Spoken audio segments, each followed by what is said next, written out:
If you want to shoot in RAW on your iPhone, but your photos always seem to look like this, then stick around, because today I'm going to show you my own complete iPhone RAW shooting and editing workflow and how I nail my RAW exposure every single time. You see, the problem with RAW is the RAW file doesn't look anything like it did when you were shooting, and that's because when you're actually taking the picture, your phone is showing you an edited JPEG preview.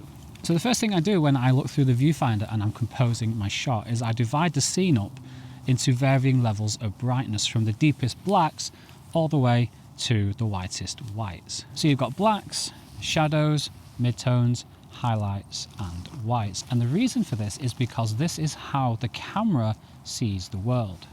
It doesn't see grass, trees, the sky, the clouds, buildings, people, anything like that. It just sees tonal values, tonal information. But RAW files can't capture all of these tones simultaneously. They're limited by physics and current technology. You can only capture a finite amount, and this limit is called dynamic range, and where the range falls depends on your camera's settings. So we have to choose our settings that are the best for the tones that are most important to us. So that could be the highlights, the midtones, the shadows. It's really up to you. It depends on what you want. Take this very situation, for example. I'm filming myself. I want you to be able to see me, but I've had to sacrifice the sky in the background. The sky in the background is completely white because in this shot, the shadows and the midtones are what's important to me. But that's the easy part.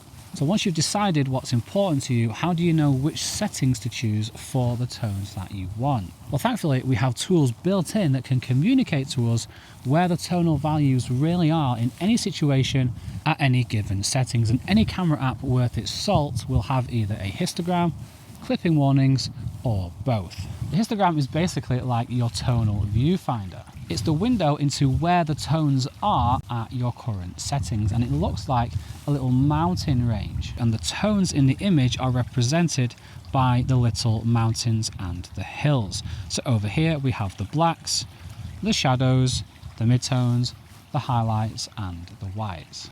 Right, so let's make a picture. So this is the scene that I'm looking at, and like, now what do I do? So you have to find the histogram in your app. Usually this symbol here is the sort of universal histogram symbol, and Hyde has a couple to choose from. I'm going to choose the one that's nice and big there, and right now it doesn't look like anything. It's massively overexposed, and this white line over here is telling us the whole scene is just massively overexposed, and that's what that line means. When the histogram bunches up to one of the sides like that, it's either way over or way underexposed. So in this case it's overexposed. So what I can do is I like to use the manual controls. So with my ISO as low as possible, I always keep my ISO as low as possible. I'm then going to come into the shutter speed and just increase it, and that's it really. Keep an eye on the histogram. So this histogram is telling us we're still clipping a teeny tiny bit.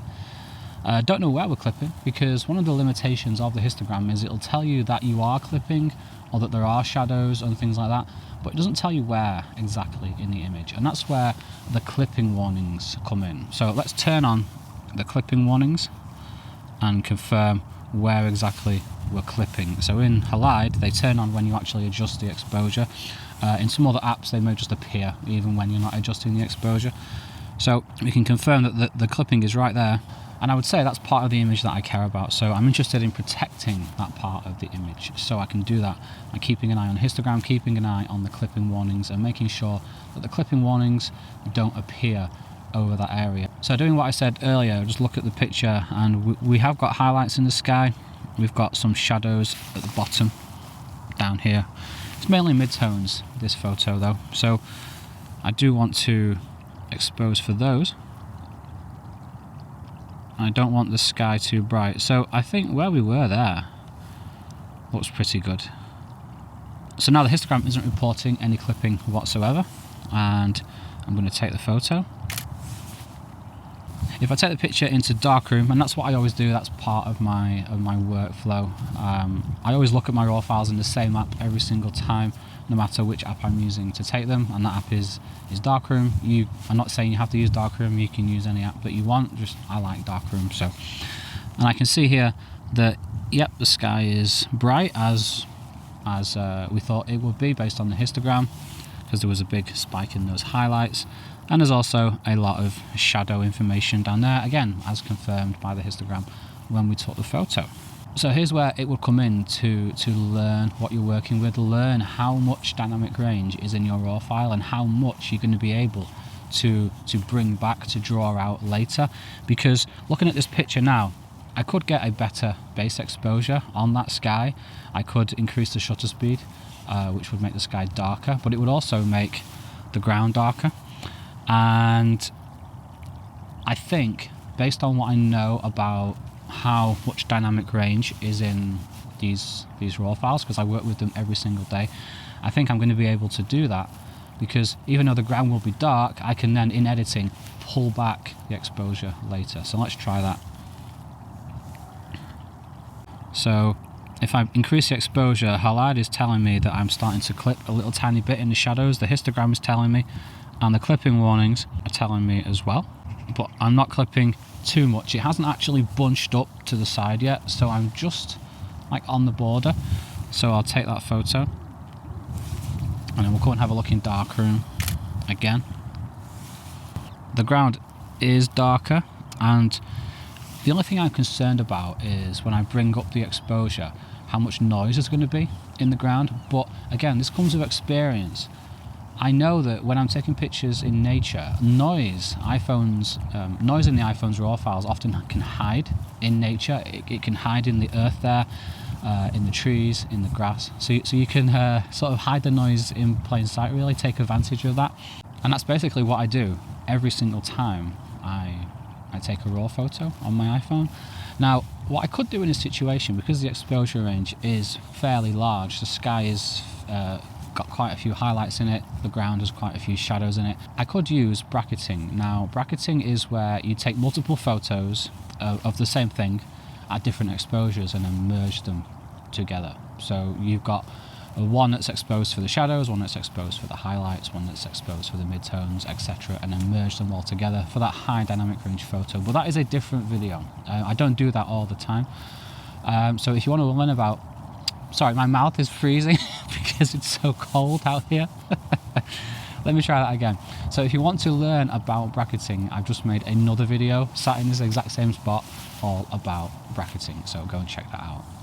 But for now, I'm going to carry on taking pictures using this exact same technique, and then I'm going to take the pictures into darkroom and show you a bit about my editing workflow.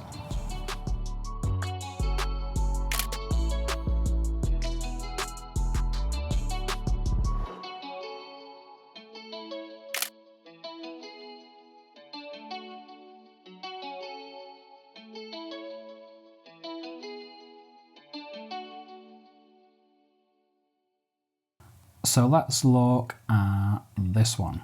Here, if I reset the edits, then you can see I've done exactly what I told you before. I've underexposed the midtones and the shadows in order to protect the sky, which is more in the highlights sort of area. And by doing so, I've got a lot to work with, and I know I can easily boost this area. And I could have made the sky even more vibrant, but that would have meant underexposing this area even more, which just would have made it just way too dark. So I think this is a nice balance. So I'm going to show you how I edited this photo, but I must warn you, some of my edits don't make logical sense. So I'm going to start by increasing the exposure to brighten the grass and the foreground, not too much, and then I'm going to continue brightening the grass and the foreground with the brightness slider.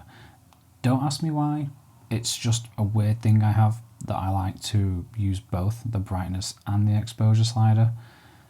So there you go. Now the sky is a little bit too bright, so I can bring that down with the highlights, and I'm not going to bring it down too much.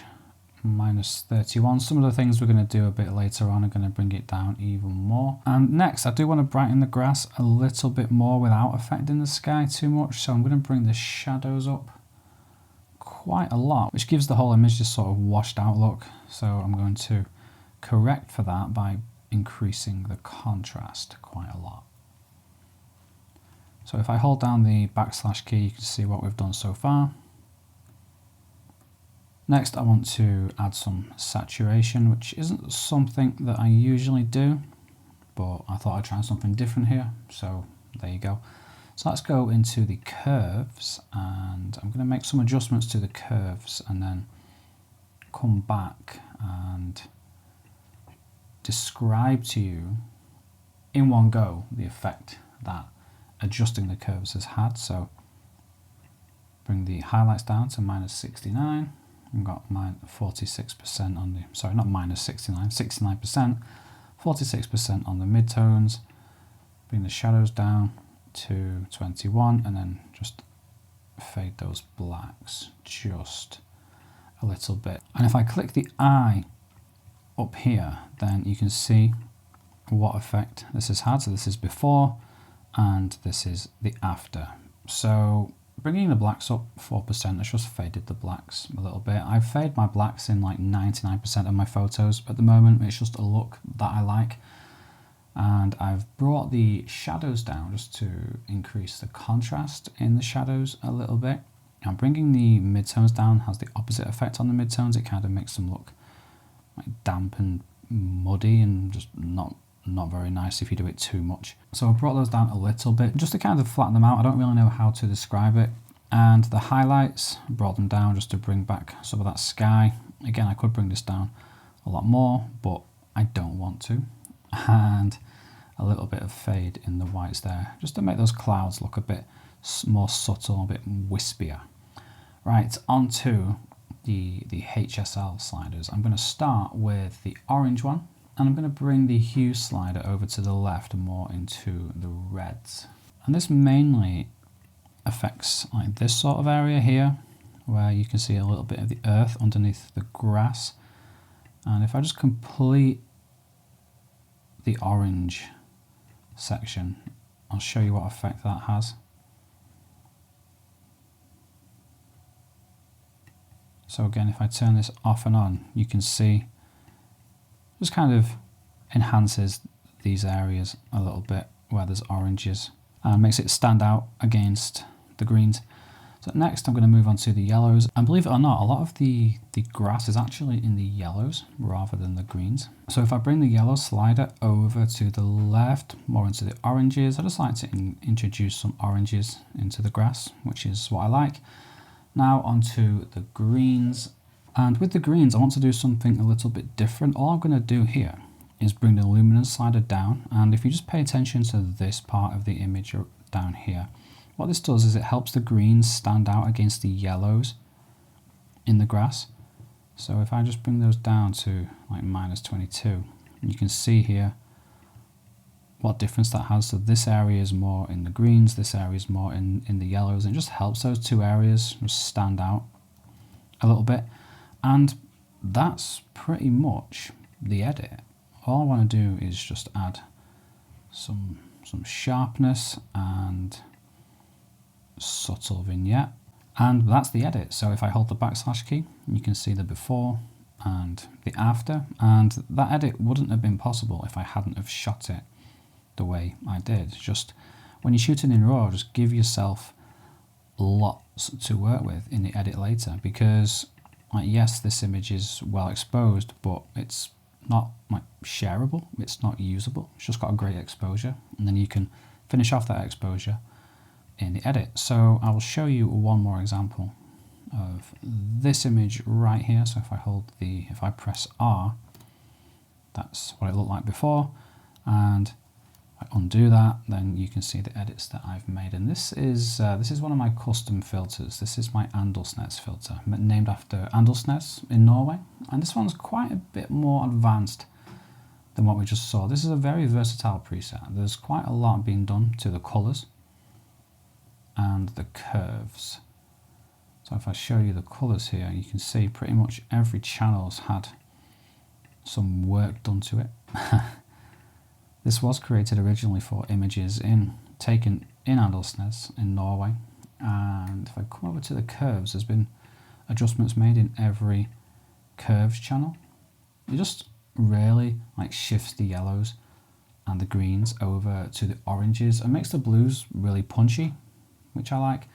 I'm not really sure how to describe the effect that the curves has, but either way, I like it. Alright, so I hope future me did a good job there in showing you how I edit photos, and I can barely move my hands at this point. My hands are red raw, so I'm going to have to put these gloves on, and I'm probably going to stay out here and take some time lapses because the sky is gorgeous. And yeah, so that is my complete raw shooting and editing workflow. That's what I do every single time I take raw photos. I use a variety of apps depending on which one I feel like using, depending on which one I'm probably reviewing at that time. And 99% of the time I'm editing my photos in Darkroom as well. So let me know if you found that. I can't even speak, my mouth is going numb, my lips are going numb. So let me know if you found that useful, if you learned something from it. If you have any questions, feel free to let me know. And if you like this sort of content, again, it all helps to let me know. And if you'd like to share any of your results with me that you've been taking or something that you've learned, then feel free to tag me on Instagram. I'm at @PsychelMao. Right, I'm going to stay in this field. I'm going to pull this over my face so my mouth doesn't fall off, and take some nice time lapses and continue living my life with strength, honor and curiosity. David out. Do I look good? Rock and roll. And the moment you hit record, here comes the sun, little darling. Here comes the sun, and I say, it's alright. Do do do do do do do do do. Do I look okay with the sun on my face? Fine. Are you sure? Yeah. Okay. The histogram is basically like your. Yeah, the histogram.